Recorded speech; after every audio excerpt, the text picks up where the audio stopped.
नमस्कार, मैं हूं Iqbal Parvez. India news desk में आपका स्वागत है। पेगासस भारतीय जनता पार्टी की सरकार के लिए, नरेंद्र मोदी के लिए, अमित शाह के लिए गले की हड्डी बन चुका है। हर कोई इनके गिरेबान को पकड़ रहा है और चारों तरफ से आप ये समझ लीजिए कि मोदी सरकार की हालत पतली हो चुकी है। सुप्रीम कोर्ट में लगातार याचिकाएं दायर की जा रही हैं कि इसकी जांच होनी चाहिए। और उससे पहले आपको बता दें कि ममता बनर्जी ने पूरी तरह से मोदी पर शिकंजा कस दिया है, भारतीय जनता पार्टी की सरकार पर शिकंजा कस दिया है। और उन्होंने तो अपनी एक टीम भी बनाने की घोषणा कर दी है और जांच करने की घोषणा कर दी है कि पेगासस की जो जासूसी का केस है उसकी जांच हम करवाएंगे। आप सोचिए, ममता बनर्जी का जब ये जो लिस्ट आई है उसमें ममता बनर्जी का भी नाम है कि उनकी भी जासूसी की गई, उनके भी फ़ोन को टैप किया गया। जाहिर सी बात है कि अभी ममता बनर्जी वर्सेस मोदी पूरे जमकर जंग हो रही है और लगातार ममता बनर्जी पछाड़ रही हैं। जी हाँ, आप देखिए, बंगाल के चुनाव में पछाड़ा, उसके बाद अब ममता बनर्जी का नाम आने लगा है कि अगले पीएम के कैंडिडेट के तौर पर शायद ममता बनर्जी का नाम हो और वही नरेंद्र मोदी को चुनौती दे सकती हैं। लेकिन उससे पहले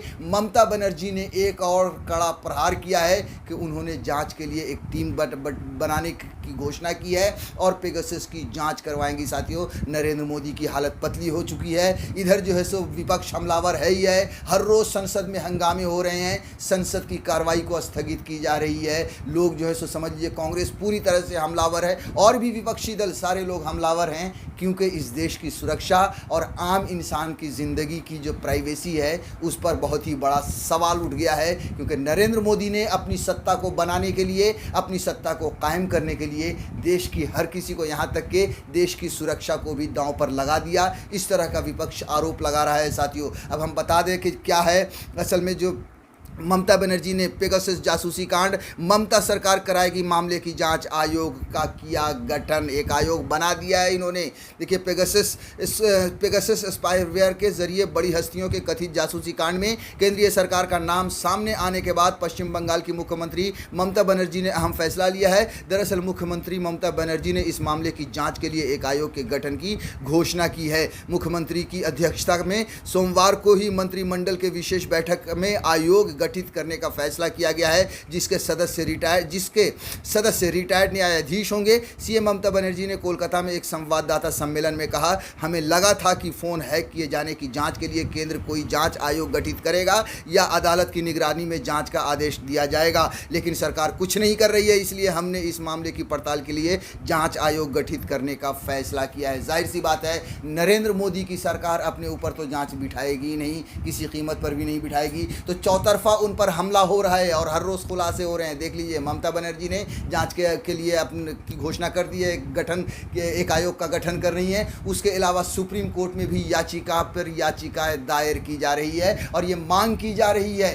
कि सुप्रीम कोर्ट की निगरानी में निष्पक्ष जांच होनी चाहिए, क्योंकि ये मामला सुरक्षा से, देश की सुरक्षा के साथ साथ एक आम नागरिक की जो प्राइवेसी से भी जुड़ा हुआ है। यहाँ गैर कानूनी ढंग से ये जासूसी नरेंद्र मोदी की सरकार करवा रही है। साथियों, ये देखिए, ये खबर छपी है, कोर्ट की निगरानी में हो पेगासस जासूसी कांड की जांच। सुप्रीम कोर्ट में एक और याचिका दायर, पेगासस जासूसी कांड के मामले में सुप्रीम कोर्ट में एक और याचिका दायर की गई है। राज्यसभा सांसद जॉन ब्रिटास ने इजरायली स्पाईवेयर पेगासस का इस्तेमाल करके सरकारी एजेंसियों द्वारा कथित तौर पर कार्यकर्ताओं, राजनेताओं, पत्रकारों और संवैधानिक पदाधिकारियों की जासूसी की रिपोर्ट के अदालत की निगरानी में जाँच की मांग करते हुए सुप्रीम कोर्ट का दरवाज़ा खटखटाया है। इससे पहले अधिवक्ता ML शर्मा ने याचिका दायर कर मांग की थी कि न्यायालय की निगरानी में विशेष जांच दल द्वारा जांच कराई जाए। तो इस तरह से लगातार जो है सो सुप्रीम कोर्ट में भी याचिकाएं दायर हो रही हैं। अब हम आपको जो है सो विपक्षी दल की बात सुनवाते हैं कि वो किस तरह से जो है सो मांग कर रहे हैं इसकी जांच की और किस तरह से हमलावर हैं भारतीय जनता पार्टी पर।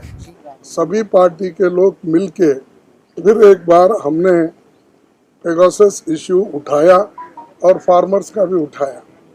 तो चर्चा के लिए गवर्नमेंट तैयार नहीं है और हम ये चाहते हैं कि चर्चा हो और सुप्रीम कोर्ट के निगरानी में वहाँ पर इसको इंक्वायरी हो जाए और जो कुछ भी है वो बाहर निकलेगा। ये एक हमारा मुद्दा है। और दूसरा, जब अभी सभी विदेश में, जब फ्रांस में इसकी इंक्वायरी चल रही, खुद इजराइल में चल रही है, हाँ, हंगेरी में, जर्मनी में, सब जगह इसकी इंक्वायरी। मुझे समझ में नहीं आता कि यहाँ पर जो हमारी गवर्नमेंट है वो क्यों इस चीज को छिपाना चाहती है। आप ट्रांसपेरेंट बोलते हैं, आप ये कहते हैं इसमें कुछ भी नहीं। अगर कुछ भी नहीं है तो छुपा रहे क्यों? जैसा दूसरे देशों में इंक्वायरी हो रही, आप उसी ढंग से करना चाहिए। और हमारा जो आईटी एक्ट है उसमें भी बगैर परमिशन से कोई करता नहीं, कोई देश वाला यहाँ आकर जासूसी करना, वो करना, तो परमिशन तो लेना पड़ेगा। कौन परमिशन लिए, कौन परमिशन दिए? तो ये चीज है, ये गवर्नमेंट खुद परमिशन दी है, ये गवर्नमेंट खुद जासूसी कर रही, वो भी बड़े बड़े संस्थाओं की, आर्मी की, जजेस की, पत्रकारों की, अपोजिशन लीडरों की, सबका।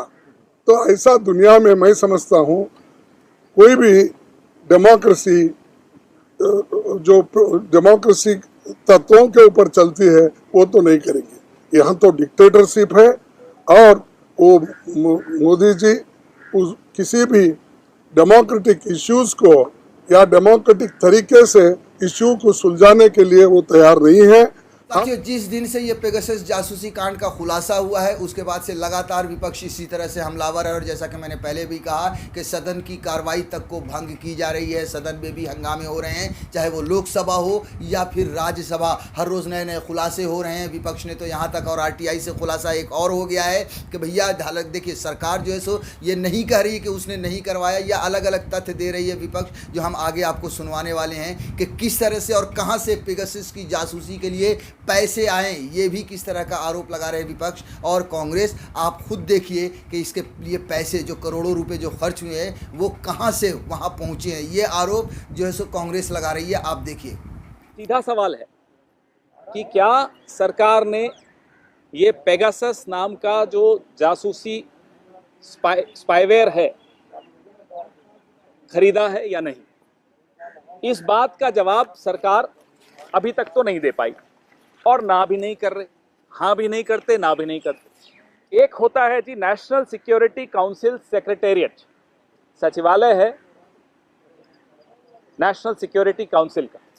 सचिवालय का काम है, एडमिनिस्ट्रेटिव है, कोऑर्डिनेशन का काम है। इसमें हैरानी वाली बात यह है कि साइबर सिक्योरिटी रिसर्च का एक हेड ऑलरेडी है, माइटी उस मंत्रालय के तहत है, उसका अलग बजट है।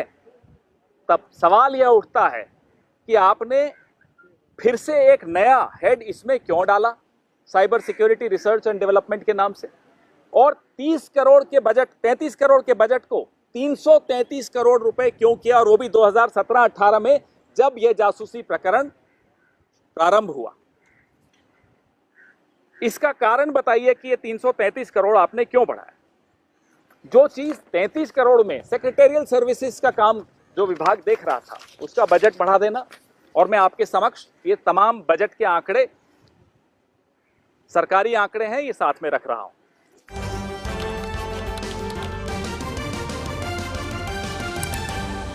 आपकी आवाज